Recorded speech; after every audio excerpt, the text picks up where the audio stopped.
Alright, y'all, I got a weird headache, like, in the back of my head / my neck, so I'm not drinking.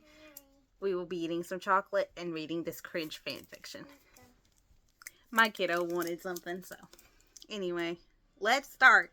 Later in the afternoon, Mirth returned to see Alduin and Overding having a discussion. Alduin then noticed her return and smiled. Ah, Dovahkiin, I'm glad you're back. It's time for you to try the entire theme rather than just the first word of power, he said softly. Sorry, I'd rather not read this in front of my kid. It's time for you to try the entire theme rather than the first word power, he said softly. Overding turned to Alduin and chuckled. You really want to see her that way, Alduin. Was her naked yourself not enough, he teased. Yeah, worry. Like 3 sentences in and we're already starting. That's bad.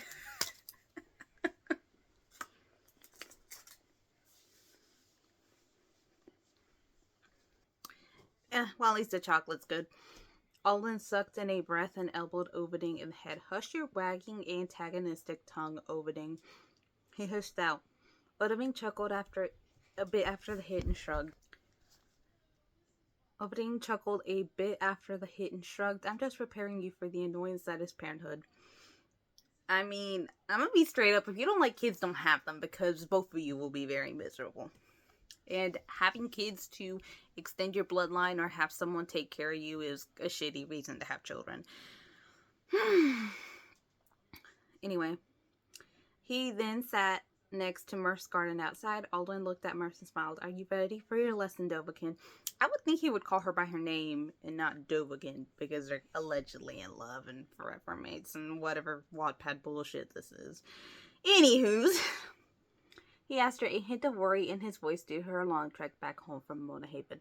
I want y'all to stop acting like you care about your unborn child when you do everything in your power to, like, put this unborn kid in danger or whatever. Anywho's, Mirth nodded and then waited for Alduin to return to his natural form. Alduin closed his eyes and shouted, Jor Nid Lingra? Someone said it translates to person no more. Thank you, person. Alduin shouted through the skies, his body changed to that of the Dova. He then picked up Mirth by his teeth, by her robes, and took her to the cliff. I feel like that would not. That's got to be some very sturdy fabric. He then picked up, landing behind her rather than flying back down. You may want to strip for this, Dovahkiin. I don't want you to ruin your Archmage robes, he said softly. Mirth blushed, but nodded and stripped of her clothing. Girl, you got... Let me just... Alduin bit his tongue as he felt the urge to mate with her again just by seeing her in the nude. Vilkas and Overding stood down below staring at them. Vilkas was blushing, but he also looked extremely pissed off. Also, one thing I want to mention, you had no problem cheating on your husband, getting naked for another man that you barely fucking know that tried to kill you, but being naked in front of him is suddenly embarrassing. Girl.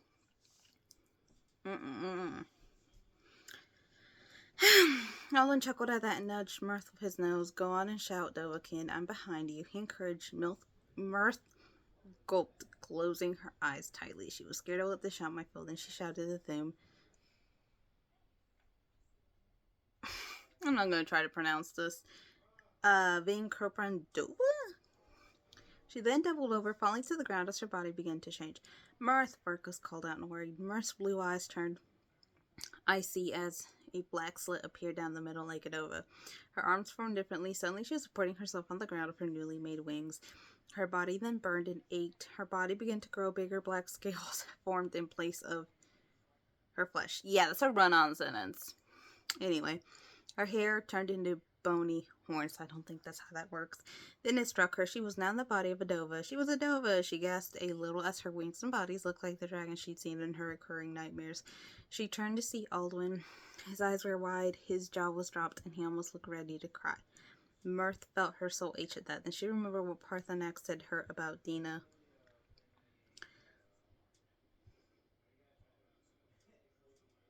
She had been Alduin's first love. He was going to try to mate her, but didn't get the chance because she was murdered. Alduin frowned and looked upon Mirth with disbelief.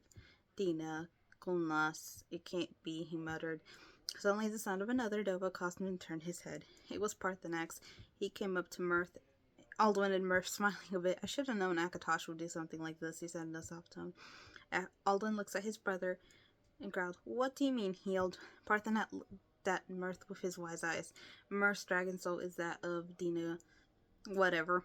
Akatosh must have taken her soul in order to turn her into a Dovakin when the time was right, he told the two Dova. Alduin suddenly rushed towards Mirth, shoving his head under her and nuzzling her belly. He purred and nuzzled it a little harder. "Alduin, what are you doing?" Mirth asked in confusion. She was still shocked by the news of her soul's origin. I'm gonna eat a piece of chocolate because, that was kind of cringe. She was still shocked by the news of her soul's origin. Alduin stopped nuzzling her belly and smiled at her. "Dina and myself were meant to be mates. Don't you mean I? You are her Dovakin. I've never been happier." You know, commas are useful. That's what they were made for, he said, and nuzzled his cheek against hers. Mirth smiled, returning the gesture. It was nice, it was peaceful, and then a weird feeling went through her. She gagged a bit as she laid her head on the ground, tears pricking at her eyes. Bang flew up there with Vilkas to see what was wrong. Vilkas was about to hold Mirth before Parthenax grabbed his armor with his teeth, holding him back. "Do not approach her, Joy. She's remembering her old self." Damn, that's kind of shitty. Obviously, a good husband would want to sit there and go and comfort his wife when she's in pain or sad or whatever. Even if his wife is a harlot, you know. Poor Vilkas. He's just getting iced out. Damn. Vilkas nodded and bit his lip as he stopped trying to run to her. Parthenax released him inside. "Go to your children and spend time with them. Take them to visit your uncle, your brother. We shall make sure that Mirth is safe and comfortable. These memory flashes will remain for quite some time," he explained. Vilkas nodded, carefully climbing down the cliff to get to his home. Damn, bro. He just got kicked out of his own marriage. Alduin gently nuzzled her face. "Remember when you were Dina, whatever, so we may be closer now than ever," he said in an almost whisper. Parthenax and Odahviing kept the lookout for any blades that decided to pay Mirth a surprise visit. Odahviing then looks at Mirth, a smile on his face. "Welcome back, sister." Oof, that gets you in your feels. There was barely any build-up to it. I've done that trope before. There was really no build-up. There was really no suspense, no surprise. And I mean, even, honestly, in my second fanfiction book, it's obvious. It was meant to be obvious if you read the books. But, there's no time to care about these characters. There's no time to sympathize with them. Honestly, the only one that I slightly feel bad for is, Vilkas, because he's going through some shit. And, normally I would say, as I was saying, he's kind of a dumbass for staying. But at the same time, I kind of get it, because love doesn't fade away as fast as we want it to. And even if the person, broke our heart and made us feel like shit, sometimes it just doesn't go away until later. And moving on sucks, but sometimes it has to be done for our sanity. Unfortunately, because this was written by an incompetent author, we don't get an exploration of that. We just get a guy who is simping for a girl that clearly does not love him. So on to the next one.